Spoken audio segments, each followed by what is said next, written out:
righty, and we are rolling. Hi. Hey, Kay, welcome. Thank you. Hi. So glad you're here. So we are, so this is not a really professional show. We just start off shooting the breeze. So first of all, how long did it take you to drive all the way out to Aurora?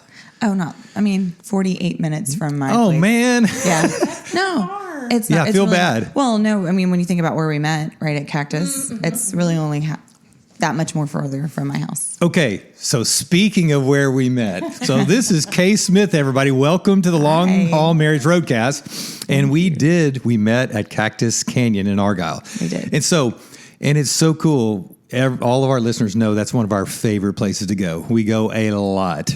Yes. And so Kay Smith is the general manager of Cactus Canyon. I am. And so one of the first things that I noticed when you came up to our table and we started talking, and then you left, the first time I looked over at Jamie and I was just kind of watching her reaction, and I thought, okay, that's somebody Jamie knows, right? And so then you came back and we talked again, and maybe it was the second time we were there or something, but after like the second or third time, you walked away. I said, how do we know her? Like, she's so familiar. She's so friendly. Like, you have to have had her in a Bible study or a women's small group. Like, how do we know her? And what did you say? I said, I don't know if I know her, but I feel like I know her. And so I feel like that's probably just how you come across. So first, let me say, we are not sponsored by Cactus Canyon, but if you have listened to our podcast for long enough, you think we are, because almost every episode, it finds itself into our episode because it is like our home away from home. So if it's our home away from home, you're the mom. Oh my Like goodness. you were like, I was Y'all like, are gonna make me cry. we know her. How do we know her? So you just have that feel. You have that energy that you put out. So Thank you. Thank you for making us feel welcome enough to where we want to come every week. I don't know that we can afford to keep going every week, but man, we love it so much. We do. It is the best. I mean, I grew up in Dallas, Fort Worth. And so Jamie, moved from Austin to Fort Worth. So we know all the good Mexican food places. And at first I was like, yeah, really. And we went, and it was a long wait because it's really, really good. And it was pretty new. But then once you got in, and let me go back, the Mexican food is the best. It's literally my favorite now. And that's I know there's the Papacitos, Uncle Julio's, Lupe Tortilla, Los Compadres. Like the way I rolled my R. Yeah, good job. Good job. And but no, it's the best. But what we noticed was, like, as soon as you sat down, not just one server, like multiple servers. There's the chips, it's the salsa, it's someone checking on you. And you order your drinks, an appetizer, got to get the poblano queso. And within, seriously, under 2 minutes, I feel like the drinks and the queso was there. And then you're kind of making your decision. You order, and before you've got a few full-on chips like you normally do, here's your entree. The service was impeccable. And then, like I said, it's not just your waiter or waitress. It's the hostess. It's the general manager, the shift manager, or whoever it is coming to check on you and making you feel so at home. Yeah. But yeah, and I feel bad for calling you my mom. No, don't. I'm glad. I don't have any children, but I have that within me. And the majority of our team are really young, and they're high school students from the area, and we train and teach them, and they're all coachable and they're amazing. And so I do feel like a mom. Wow, and true. I'm in that restaurant. I'm deeply embedded into the restaurant. I've been on the project since foundation was laid, and I love it. So you can tell it. I mean, it shows, and it wasn't contrived. It wasn't cheesy. It wasn't someone trying to be that. You were just being you. And literally, I thought, we know her. I've had a stroke or something. How do I not call her name? And that's why you're sitting here literally on the podcast. It's not like we ask every wait person we've ever had or general manager of a restaurant to come be on our podcast. We do love Cactus Canyon. It's in the Marty B family of all the restaurants and all the projects. So how did you find your way? I mean, they take service obviously very, very seriously. So I want to hear about the culture, and I want to hear, to be a general manager of a brand new Cactus Canyon in the Marty B family, that's a big deal. So what was your journey to getting there? Oh, man. So We have the director of operations there. He and I used to work together in Dallas. He was the beverage director, and I was the GM at Drake's Hollywood. And he just mentored me. My past is all most of my career is culinary arts. I was a chef for 16 years first, and then I taught at the Culinary School of Fort Worth for a little while. But between the speed it takes to be a chef in the industry to teaching, that was too much of a slower pace for me. So I figured coming into the industry in the middle ground would be in the front. And so Nathan, he's the GM there. I don't know if I should be saying his name, but that's okay. Shout out to Nathan. hey to Nathan, we say. Yeah. So anyway, he brought me on with Marty and Brian. I interviewed with them, but Cactus Canyon was still really far out. I'm not even sure that they had bought land yet. So there really wasn't a spot on the bus for me yet. So we just stayed in contact. I actually left my job where I was. They asked me, if you can stay there a little bit longer, that'd be great. But if you can't, don't go anywhere else. We'll bring you on. We'll find a spot for you. So what I ended up doing was... Wow. So really intricate timing on that. It was trying to figure it out. It was actually so beautiful because I was planning on buying a condo at that point in Dallas near my current position. And I wasn't interested so much afterwards. So instead of purchasing that condo, I did not stay at my current job. I quit and I traveled. I backpacked through 9 countries for 5 months and kept up with Marty and Brian. Goodness. They checked in on me. Nathan checked in on me during that time, just making sure I was happy, healthy, safe, and also still interested in coming on board. And we just coordinated the times where when I came home, they helped me figure out where the best location would be to move in. And I was able to work up until the point that Cactus was ready at each one of their locations, except for the large Marty B's. I didn't work there, but 1845, Rustico, Branded Bowls I helped open, and then we went into Cactus Canyon. And it's been an amazing journey. I feel like Marty and Brian have given me a little corner in their empire. But again, to have that amount of trust put in you, that says a lot. I mean, that speaks a lot. So when you, how were you first familiar with the whole franchise? It was through Nathan. Okay. Yeah. So he left our old company and came on board with them as the director of operations. I'm sure because Marty and Brian both knew they were going to be growing and they needed some help managing all of those locations. So I actually reached out to Nathan asking where he landed because he's the one who kind of polished me from being a chef to a front-facing general manager. Wow. You can imagine there's a little different from the back to the front. Yeah. And so when I reached out to him, he just told me how happy he was. And I took what we call, or not what we call, but what is a culture index, which is how we balance our teams in a lot of ways, and just make sure that we're bringing on people who are going to be authentically comfortable in the environment of the restaurant, which is organized chaos. Yeah. So if it's hard to push somebody in that direction if they're not naturally kind of made for it, with their personality type. And that kind of creates the culture, the happiness, because people are naturally the multitasking and quickly changing gears and adjusting and changes and flexibility.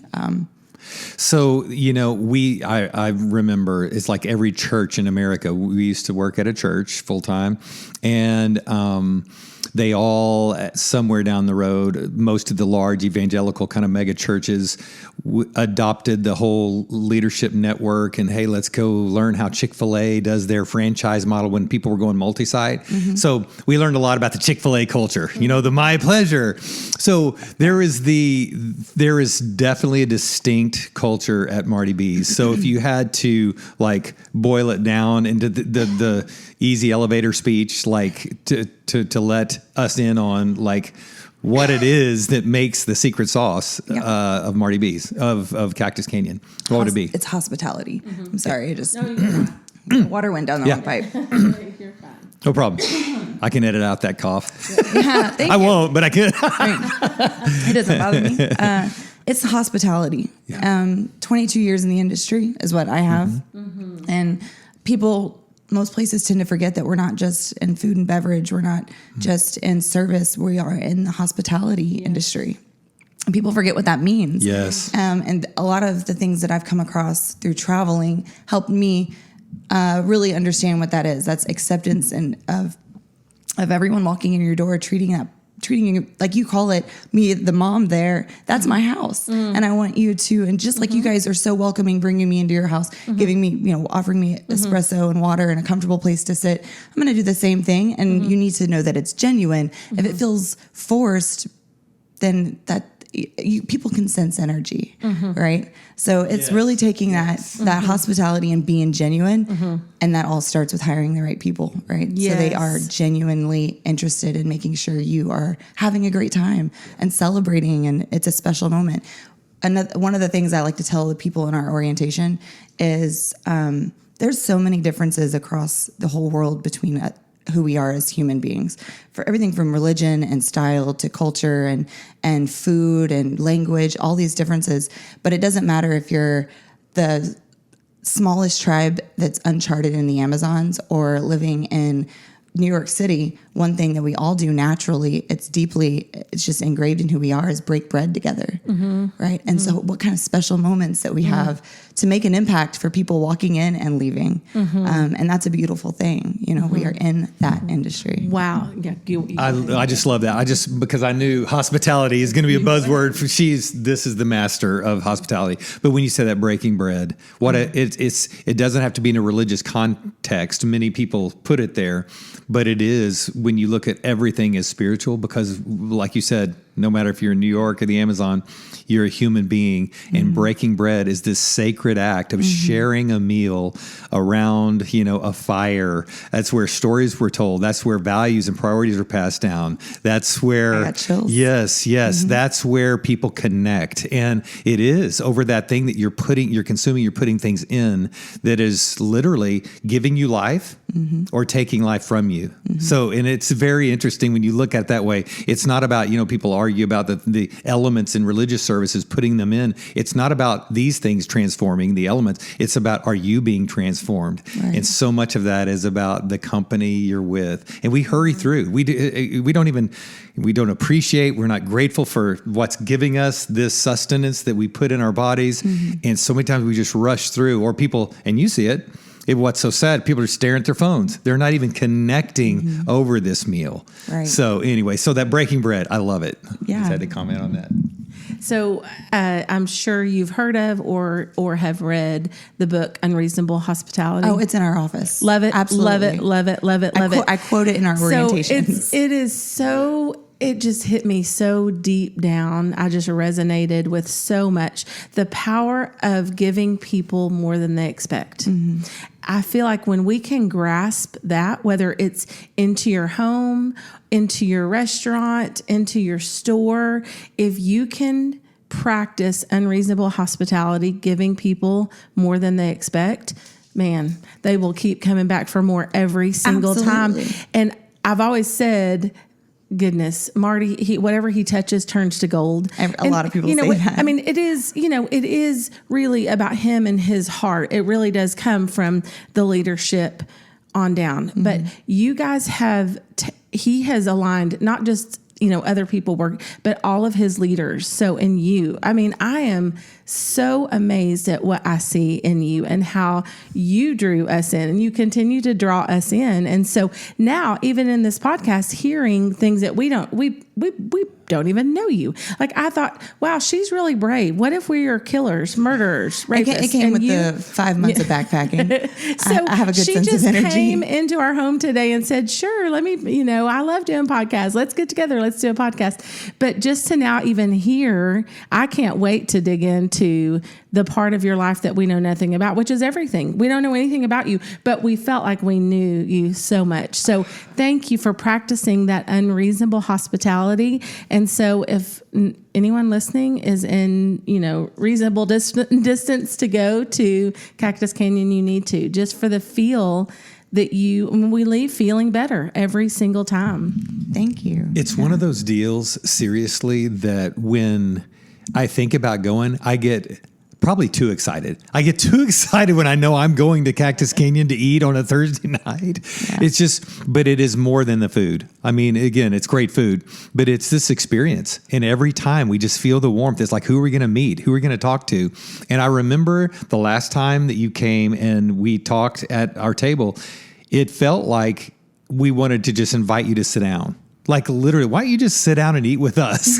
It felt like that. So you had removed every single barrier of the employee at the restaurant and the patron. And it was just, we're human beings. Mm-hmm. So yeah, well done. Okay. 5 months backpacking in 9 countries. Did you go alone? Did you go by yourself? I went alone. Oh my gosh. Yeah, I went alone, and I didn't plan very much.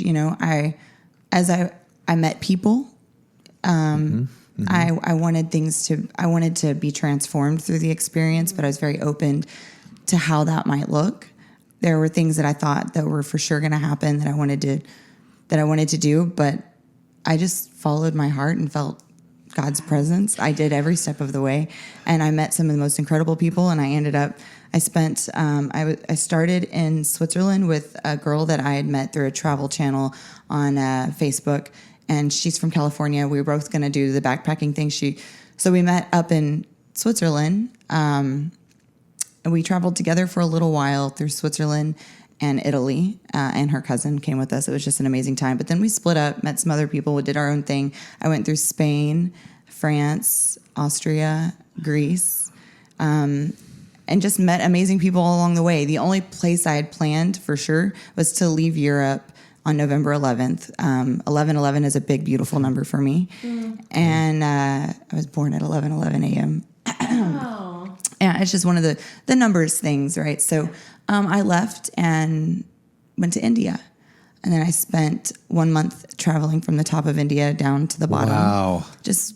I did have some connections. There's a Christian rock band called Flyleaf. I went to high school with the bass guitarist. And he has family in India, so I had a safe place to land in India.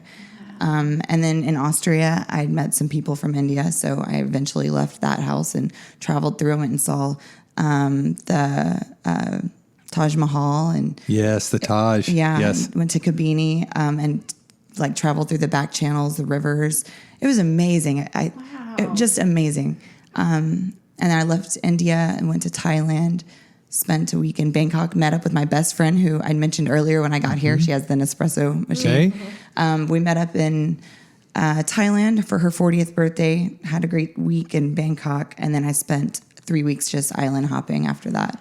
Just nowhere touristy. So there was no, amazing. You knew roughly where you were going to go, but no itinerary as far as where you're going to stay. You just thought, I watched a guy on YouTube. This was years ago. It's like, I'm going to I think he started out with like $100 and he was going to travel around the world and just meet people and hopefully get put up wherever, right? Yeah. Hostels and homes and back seats of cars or rickshaws or whatever. So how was that kind of the mentality? Like, I'm just going to trust God for provision and for places to stay? Or did you set that up before you got there? Yeah, okay. I definitely made sure I had somewhere safe to go everywhere I went. But I wouldn't really plan my next step until like a day or two before then. Okay. But I had an app called Hostel World. So I also wouldn't go to a place where that app wasn't active. Gotcha. I felt safe with it. Okay. Interesting. Which was most everywhere. There wasn't many places it wasn't. I did a little bit of couch surfing, a little bit of meeting people in Sri Lanka. What inspired that trip? Like there's got to be a story. It's great because this is the perfect podcast for it. So I was going through a divorce. Okay. And a change of everything. So the reason I was looking for that condo is because my ex-husband and I had decided to split up. Okay. How long were you married? 3 years. We were together for 5. Okay.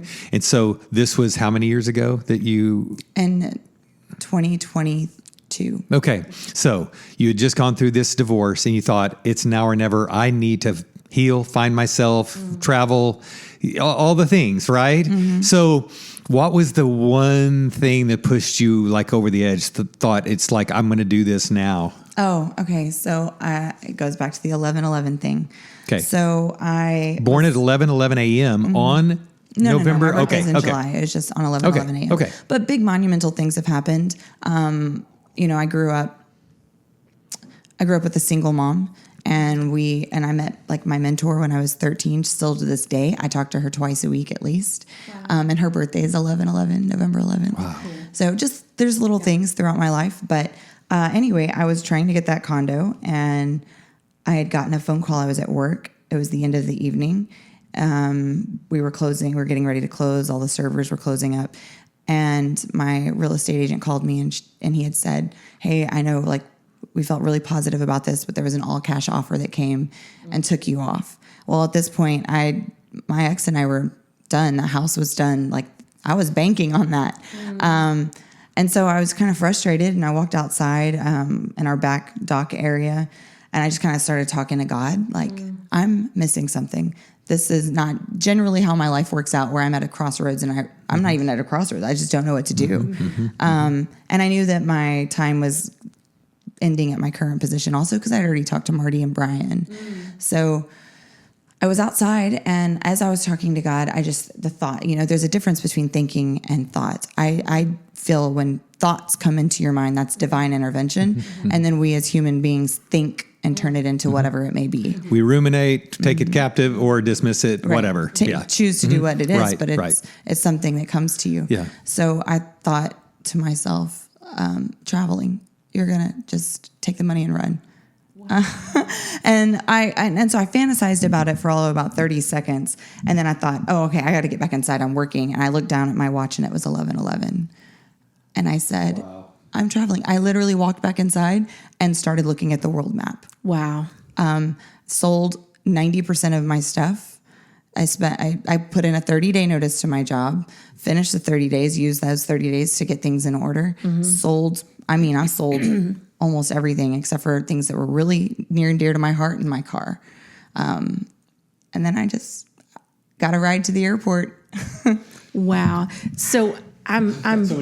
So I need a mic. I'm so moved just hearing how a really, really low point, devastating phone call opened up something in your brain. First of all, grieving the loss of this marriage, this dream, the way I thought my life would look, but able to take that disappointment and that heartbreak and just in a moment say, okay, God, it's all you. I need some help here. And that thought that came to you about travel and just your brain kind of opened up. It opened up literally a whole new world. It did. For you. And so I'm struck with how each of us could look back at the worst, most heartbreaking moments of our life, and how if we just hold them out with an open hand and say, God, can you take this mess and help me figure this out, what it could actually turn into, which is the most beautiful part of your life that you would never, ever trade. Never. I mean, we would have to do probably 4 more podcasts to encapsulate everything that you have learned. Oh, I'm writing a book. Yeah. Yes. Oh, writing a book. Yeah, she is. Of course you are. Of course you are. You heard it here first, folks. So who knows when it'll actually be completed, but. Okay, so we hear, it's not just here, it's evident the Spirit of Christ is in you. And so you've talked a lot about your faith and crying out to God. And when you recognize, we totally agree, that thoughts are from God, so he chose a road for you because he gave you this journey that in the way of a thought, like, that's interesting. And then he confirmed it. So here's the way I want to heal you, or here's the journey I want you to take to meet me so that this can be a part of your healing, right? Healing is this process. But you said raised by a single mom. When did she give you and nurture and instill that sense of faith? Was it your mom, a grandparent? Where did you find God? So my journey through Christ is long, and my testimony is pretty heavy. But to put it in as many nuts and bolts as I can. Yeah. We grew up in Jehovah's Witnesses as Jehovah's Witnesses. Okay. And that really did a lot of, it just a lot of negativity between all of us as a family. Yeah. And growing away from that, while also growing away from your family during that time. Did you grow up in Texas? I did. Okay. Yeah. Okay. That was difficult because then your head you're not quite sure how to view God. But I started going to a non-denominational church. My high school sweetheart convinced me to try out the youth group, and just I've always had the intuition, and I could hear myself through, or I could hear God through me. I knew when I was being guided subconsciously. Like I don't think I recognized it as a young person, but I knew how to follow the feelings, like just naturally, I guess.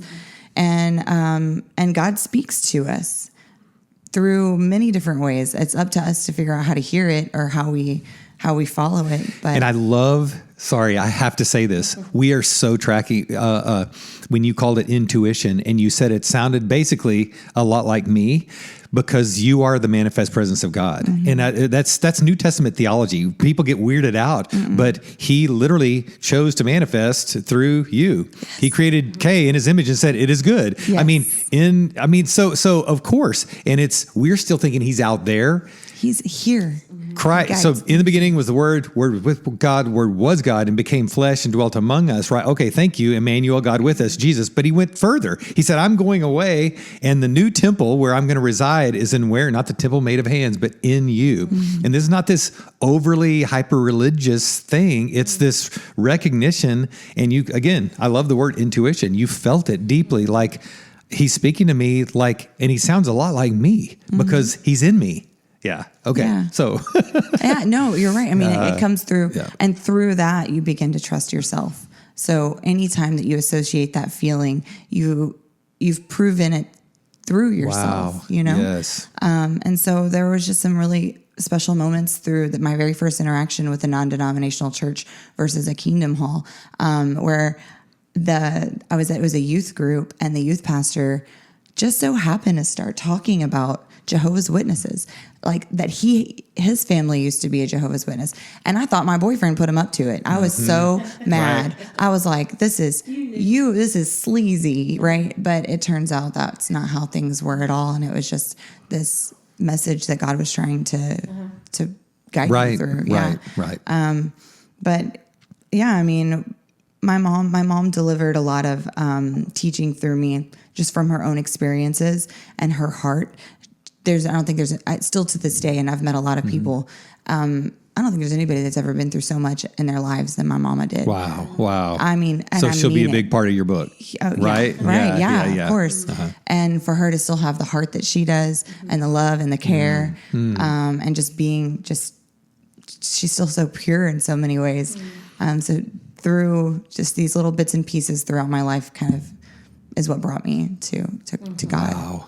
Yeah. So I have a question. As a mom, I'm picturing my daughter, no matter how old you are or how young you are, you're about to take off on this. How long were you gone on your trip? 5 months, almost 5 months. 5 months to 9 countries. I would, as a mama, I would feel like, oh, here she goes. And just, I just pray she's going to be okay. So how was your mom when you told her what you were going to do? Oh, she begged me not to. Yeah, she begged me not to. But we have this relationship, I mean, growing up, right? Like my mom and I were like this. So my mom trusts me also, like wholeheartedly. And she was able to get past it. She never stopped worrying, but she was able to get past it all because she knew that how deeply I felt about it, and she knew God would take care of me. And so we just stayed in touch the whole way through. And when you raise an independent daughter, just be ready, because when she feels the call, you can't just clamp down and control. You've got to just let her go. Wow. You use the word, and of course, when you're traveling, you have to be smart, and you use the word safety. You knew you had a safe place, or you weren't going to go to some place that wasn't safe. A woman traveling alone, and we gotta stay alive, right? So, growing up without a father, raised by a single mom, a lot of times that lack of feeling that someone is there to not that we don't have strong, independent women, but a lot of times from a young age, it's that, is someone going to be there for me? Are they going to protect me? Will someone fight for me? All that. And did you, have any insecurity around that in your life? And then how did, after the divorce and then going on this healing journey, first, I want to hear what all God spoke to you. Because in the woundedness, whatever lies we believe that I believe are spoken to us through the wounds that happen, John Eldridge says, when he's talking in the context of father wounds, says, the wound carries with it a message, and the message seems final and true because it's delivered with such force. And so this is the anatomy of a stronghold. We believe a lie, and then you will know the truth, and the truth will set you free. Mm-hmm. But as long as you have those old tapes playing, right, that old narrative, those old lies, you're stuck in bondage. Yeah. And so, if you will, I mean, to have no father growing up and then to go through a divorce, and did God as father and God as protector, God as provider, did he make you feel safe? Basically, is that what you've grown into? Yeah, that's interesting to think about it that way. Okay. I think a lot of my safety came from myself, right, and my mom. That's how. So I kind of learned to just keep myself safe, mm-hmm. and it's all through trusting too. But yeah, it's so hard to put it into words and to articulate exactly what that feels like. As 100%, God was one keeping me safe. He guided me. He kept me from going into areas or places or making decisions or put roadblocks. Kept me. There were times where I was literally stuck. I was in Europe. I don't even remember what country it was. It was a layover, and I got stuck in a part of the airport where there was nobody at my counter. I had this ticket. I was supposed to get on this plane, and there was no one there to let me in or out. And I could see people through this glass window, and I'm like trying to knock on it and get their attention. And nobody was coming. I missed my flight. Well, I found out later that the hostel that I was going to, there was like this huge fight that broke out, and somebody's stuff got broken into, and a bunch of people were robbed. That's where I was headed. Thank you, God, for protecting me from that. There's a great example of it. Yeah. There were things like that. So even if I didn't feel it at first, God prevented me from going where I wasn't going to be safe, which just made me go even harder and faster and stronger in the direction I was going. I was just going to go on what Brian was just asking about. What are some of the top highlights, top memories, top moments that you, either just top moments of your trip or top moments that you remember hearing distinctly from God?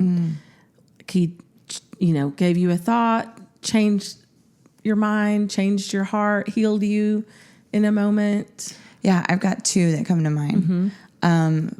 First, in Switzerland, it was the most beautiful place I've ever been. And it was in October, and it was beautifully green. Nothing was white. Everything was green.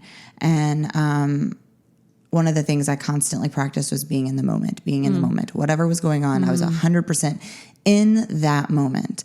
And I went through so many different cities.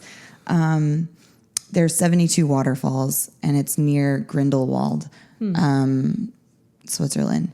And we were at the top of one hill, but there's nothing but mountains and hills in every direction, and it's all green and beautiful. And the sky was the most gorgeous blue with big white fluffy. I mean, it was like a storybook. Wow. It was like a storybook. There was little houses, and all of the houses were made with these big wooden shingles, right? Like it's just shingle, like looks like little gingerbread houses everywhere. It was storybook, very much storybook. And I sat at the top of this hill, and I just breathed, continued to breathe and take it all in. And then the church bells started going off, and you could hear them echo through every part of everywhere, all around you.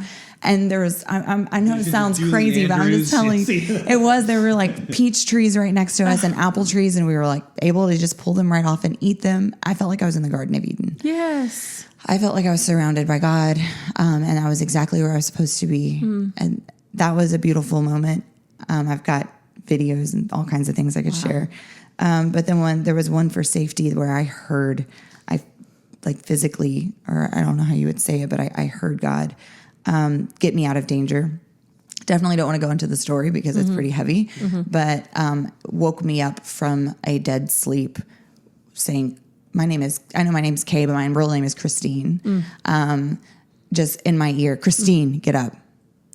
It woke me up. Wow. And I totally forgot about it for a long time after getting out of the situation I was in. And then I went back and read my journal. I kept a very thick journal the whole way through. Good. And I came across that story, and it just threw me back into to that moment. Like that's there. He is there. Yes. God is there, and He is protecting you and protect. Yes. I got out of that situation. Yes. So When you say you're a huge intention of yours through this trip was to be present right where you were every single minute, I think that changes everything. I think other people could take that trip and just think, oh, this is beautiful. But they're thinking, where's the next place I'm going? Right. Or what time are we going to do? Oh, let me be, and miss so much of what you just soaked in because of your intention. So what could that change for us if every single morning, whether we're in Switzerland or down here in Texas, and just say, I want to be where my feet are today. I want to be present and open. Even when we were, at Cactus Canyon and met you, I mean, we were really just a part of that moment. We weren't just on our phones scrolling and busy. We were enjoying the moment. And that's when we were able to meet you. And I think our energy just kind of what we were open to each other and which led to this moment. I just think so much changes in our life when we set that intention every single day to be present. Yeah.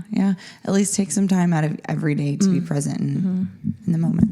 It's interesting because you practicing the presence, I don't know if you've heard of Henry Nouwen or, Thomas Merton, Richard Rohr, some of these contemplatives, but that practicing the presence, once you've done it a lot, you can tell that it's become part of who you are. Because as she said, it's not like you had to try to do it. It's like you've learned, I'm going to be present in this moment. And so at the table with us, when you're talking, it's not like you had it. I know you had things to do and places to be, if you will, but you made it feel like here's where I'm supposed to be. Here's where I'm meant to be, and I'm not in a hurry. I'm going to spend time. So you were there. You were present where your feet were. It was evident, and it made it feel like, hey, do you want to sit down and talk? But that's a gift. Yeah. The gift of your presence to us.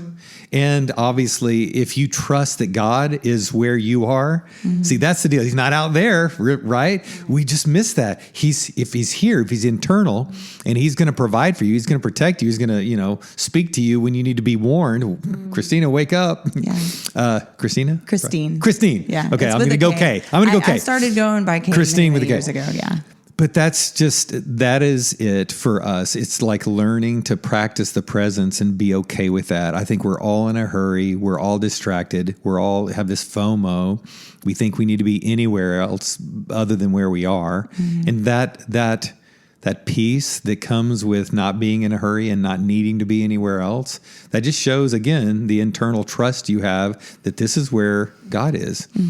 So that's very, very cool. And the fact that you have the videos, you have the journals, and now going to be a book, that'll be fascinating. That'll be real. So tell me if you can. I mean, again, these are some big, big questions, and to even boil it down sometimes can seem minimizing in some ways. But the difference in the woman that left on that trip versus the woman who came back from that trip, is there a way to articulate the way you felt after having done that? It's not so much a way to articulate that. I had already been on a journey of change before I left. And it started with me leaving my career as a chef. That was a burnout. That felt like a heavy divorce in itself. I was very passionate about cooking. That's all I've ever done my whole life. So through that, I hired a career coach. I did not work for 4 months before going into the culinary position. I started working on a program to mentor like entry-level leaders in the restaurant industry. specifically chefs.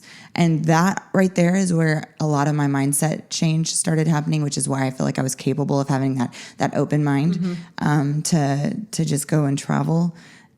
And then going through all of it and coming back, the biggest takeaway from all of it that really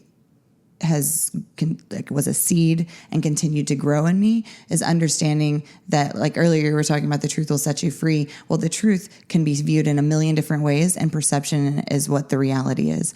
So I was able to find out and learn more about myself and my who I am as a person by cutting my own thoughts or my own beliefs or my own things. Limiting beliefs, and hearing people's stories and just really absorbing their paths and their journeys and what's important to them in all these different countries. And then coming back home to United States, to Texas, after spending the majority of my time in third world countries. It made me appreciate everything so much more in life in general and be a lot more minimalistic. And let go of things that don't matter, including situations, including conversations. But it also has kind of heightened or enhanced my overthinking too. So to articulate it in a way that it's going to make great sense, it's very difficult because it's all things that happen internally. It's like a spider web of things that I get and I understand, but it's hard to deliver. But I think the most has been just the value of other people's perception versus your own. Wow. You have to go check out Peter Rollins. Okay. So this is cool. So Peter Rollins, I was thinking we can talk offline, but everybody needs to hear this. So go check out Peter Rollins. So Rollins. He's a philosopher from Belfast, Ireland. I love philosophy. And he, I would say, begrudging theologian. It's like he got dragged in because of some of his relationships and friends in the evangelical world. And at a time where people were just, burning the ships on fundamentalism and finding something new without being called heretics, and sometimes, in some cases, being called, blasphemous or a heretic. He used psychoanalysis and philosophy to explain a lot of the things that would make you, if you're open to it, would make you kind of not embarrassed or ashamed, but make you critique your own beliefs from within. So basically, realizing that the fundamentalist is not the person who and deconstruction, if you will, from that. It wasn't the person who didn't believe it enough. It was the person who believed it all the way, and it didn't work. It fell apart. Yeah. But one of the things he talks a lot about is the other. And that's weird. That's different. That's the other. That's foreign. It's like realizing you are the other. Mm-hmm. You're the foreigner. Mm-hmm. You're the one. And so being able to have, he practices atheism for Lent. It's so interesting. For and this Lent. guy, yes. But it's one of these things like, I'm going to let that critique me. Mm-hmm. It's not thinking you got it all figured out. It's realizing this egocentric, self-referential way you view the world is just that. I mean, it's just because you're selfish. So, and then Richard Rohr gets into the second half of life. It's losing your container that you were taught. And it's great to have a good, solid container. Mm-hmm. Start with order, because if you start with chaos, then sometimes God or religion becomes your order. But anyway, so interesting. Yeah, that's deep. And I really like it. Oh my gosh, it's so good. But basically, it's realizing that this is humility. You learn from other people. You weren't there to like, here, let me bless you with my presence. I'm going to gain something from you. Yeah. When Jamie and we went twice to Mumbai, India. And by the way, we didn't get to go south. Like, I heard Goan food is amazing. Yeah. And the beaches I didn't get to are go pretty. Goa. I thought about it. But. Yep. But every time we went on a quote mission trip, I came back way more changed and way more blessed than I did any blessing or changing. It's that transformation when you have your belief systems totally disrupted. It's not confirmation bias. It's where, oh yeah, I'm right. It's when you realize, oh my gosh, I was way off. Mm-hmm. Like I was way off. Humility sets in. This is when death happens and the resurrection. Mm-hmm. It can only happen after death. And most of us are still propping up our old selves and our old beliefs and all that. So anyway, Peter Rollins. All right. No, I'll definitely check him out. Yeah, there's a couple of YouTube videos I always recommend, and it's so hard to hear because the audio usually is bad on that because they've just captured him on their iPhone or whatever, and the thick Irish brogue. But once you kind of tune in and can hear him, gosh, it's been literally. I mean, she watched me go through a huge transformation just with a couple of teachers like that. I think there's something so valuable putting yourself in an uncomfortable situation.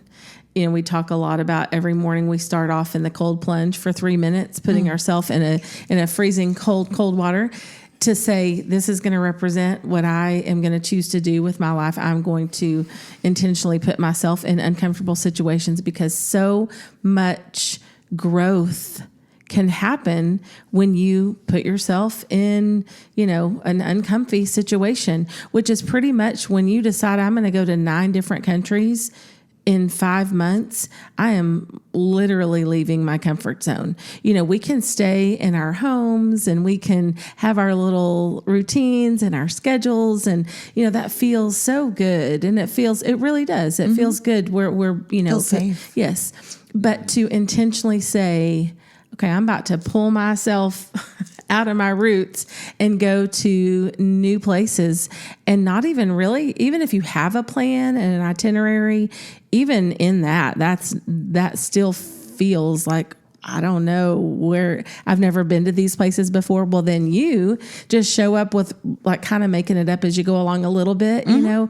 So I can imagine what kind of growth, I mean, exponential growth you must have gone through so how was that? Did you have, coming back after 5 months, tell me, I've, you know, heard of that, the reverse culture shock.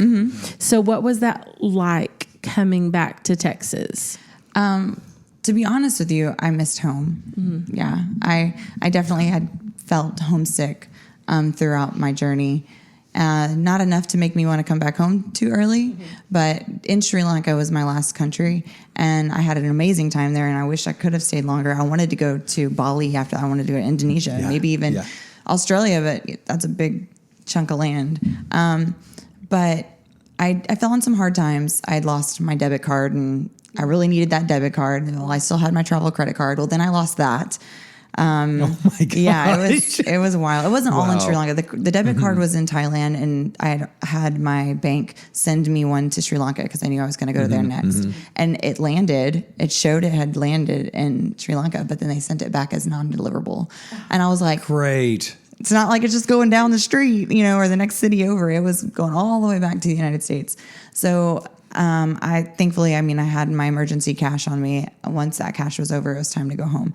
So by the time I got home, I was very happy to be back home.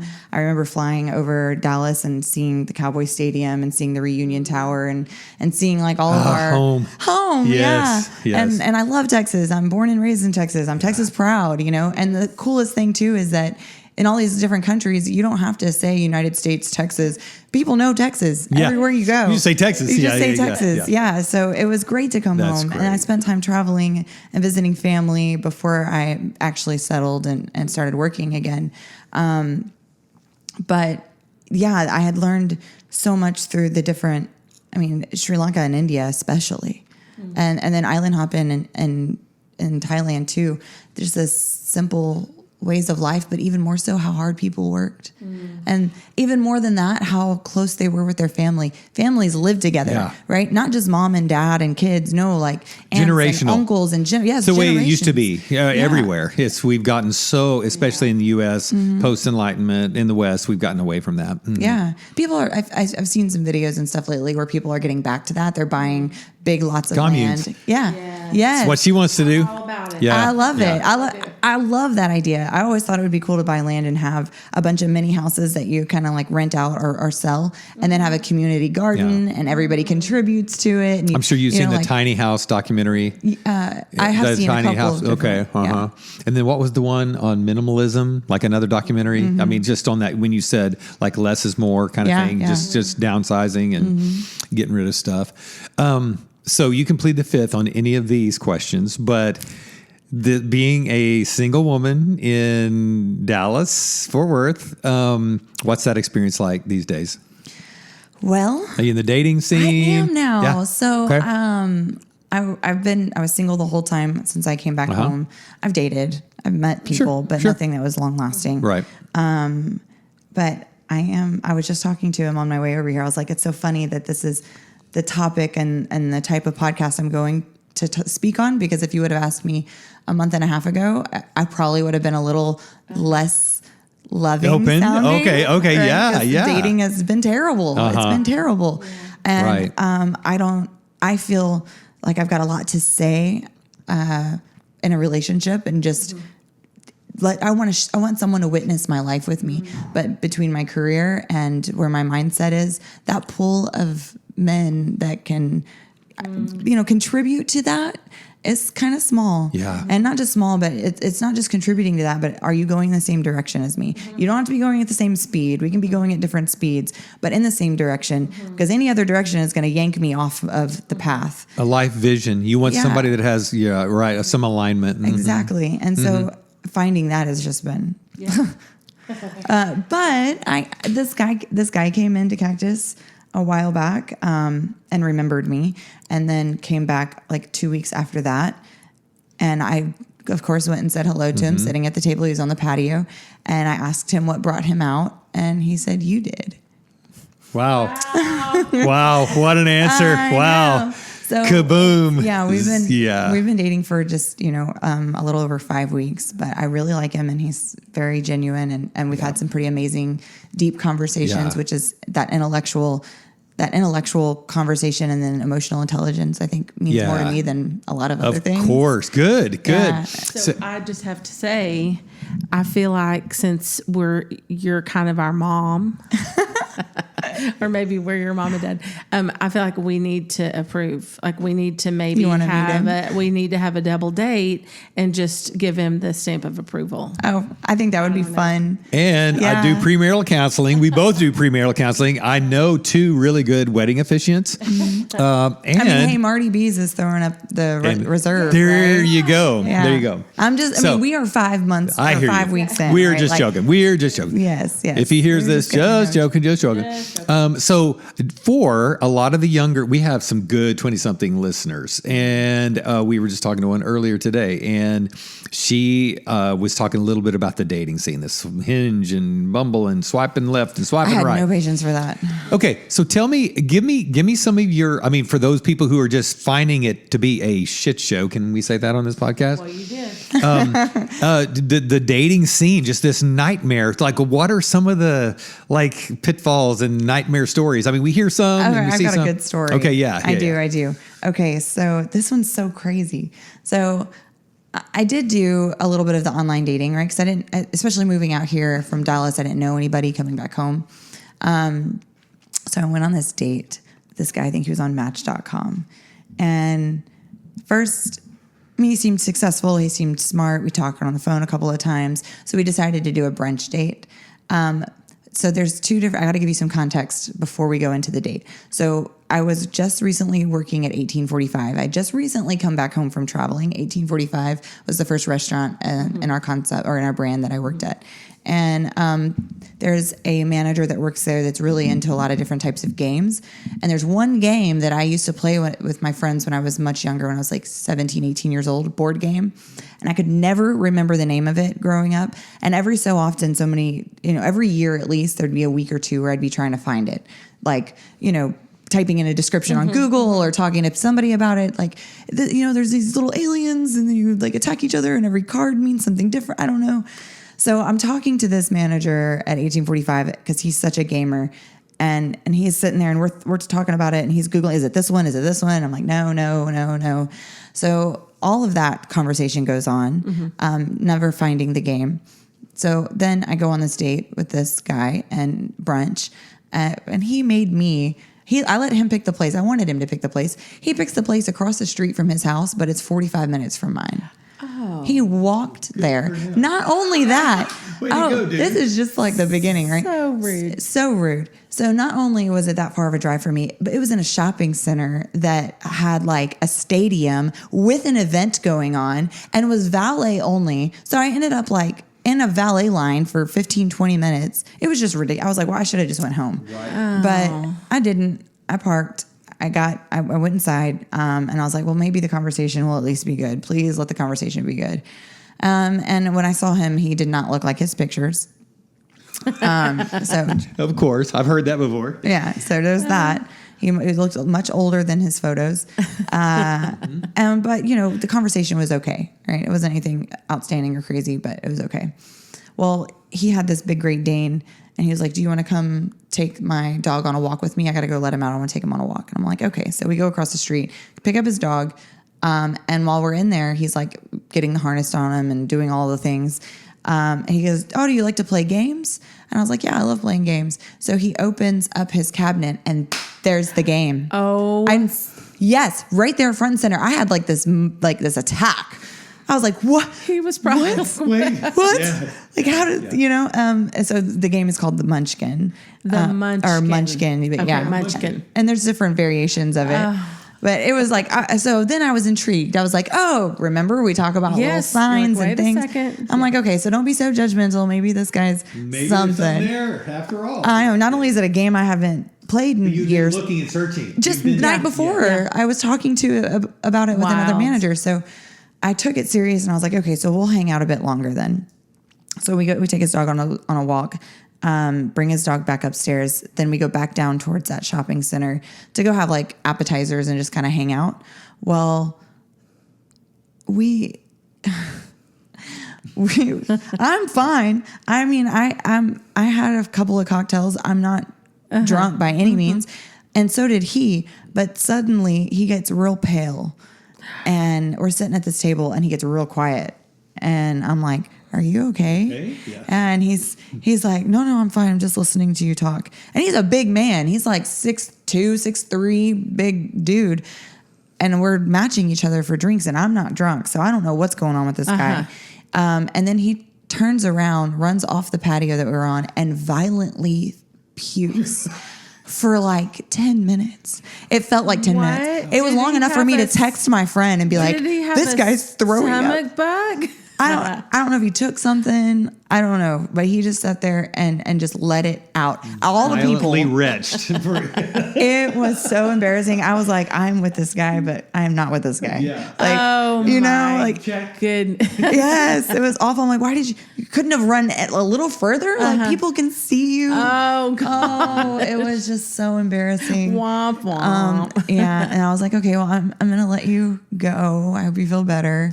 But I mean, I figured out the game, so now I have the game at my house. Well, that's all. You know, maybe that's what that was for. You just needed to know the name of the game. He was the Munchkin Match. The MunchkinMatch.com. Oh, that's great. Yeah. So what's cool is and inspiring is the fact that for a lot of people out there who've gone through bad experiences online, dating, you know, horror stories, but also a divorce, that you're actually putting yourself back out there. You know, that you're. But it's not something that it sounds like. You know who you are. You've got a really strong sense of your own identity and God in you, and you're looking for someone who can, you know, hey, can you match that? You know, can you be who you are? Ugly, can you be part? Yeah. Yeah. Cool. Well, Kay, we so thank you for doing this. If there's one last thing you want to say to people about Cactus Canyon, what do you want to tell everyone? Because we will see you very, very soon. Or life, sure. No, I mean, I'll kind of bring it in all together. I spent 22 years in the hospitality industry, never really witnessing hospitable moments at any of the restaurants. But Cactus Canyon and our Circle Star brand is truly something to not just experience, but to witness. And it's a beautiful thing. Our managers, to the team, every step of the way, people do genuinely care. It's a great place to just be, yes, authentically and not in a hurry and in the moment, and do that while enjoying some incredibly good food with some incredibly crafted cocktails, and it's truly an experience that's worth it, even if it isn't at a reasonable distance. Yeah, very cool. Yeah. Well, we will see you there very, very soon. Yeah. Well, please let me know when you come. We will. And if you go, ask for Kay Smith, and she will take care of you. For sure. Cool. Thanks, guys. All right. Thank you.